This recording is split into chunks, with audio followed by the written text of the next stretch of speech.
Okay, so if you've got a newborn that either hates the car or the pram, this is a tip for you guys. So my first tip is to ensure that you feed your little one probably between 15 to 20 minutes before you either go in the car or in the pram. And even if that means you think you fed or you think, yeah, I fed them an hour ago, that's fine.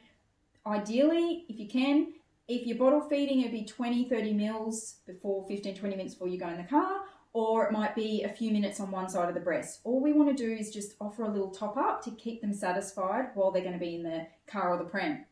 Once they're in the car or the pram, obviously strap them in. That is priority number one. We need to ensure that they're strapped in as normal.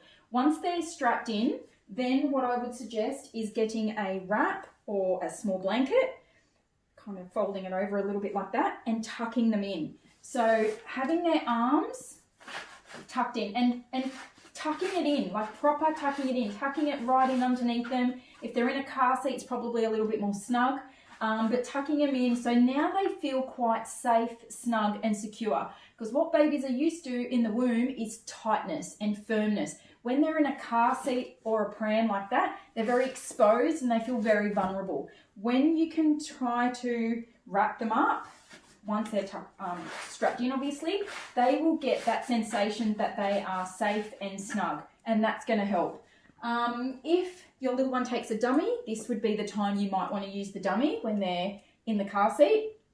The other tip would be at this point to bring out either a comforter or even a singlet of yours that either's got your smell on it. If you've got something like this that's completely brand new, put some mum smell on it, put some breast milk on it if you can, and just pop it next to them. It doesn't have to be in their face. It doesn't obviously need them to hold it, but just have it near them because their sense of smell is very strong.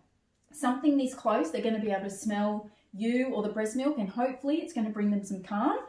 My next big tip is to use white noise. Now, whether you use a machine like this or you put white noise through the Bluetooth speaker in the car and turn it up, and that would sit close to them, whether it's there on this side or whether or not you use it through the Bluetooth speaker. So that's my tips if you've got a newborn that hates the car or the pram.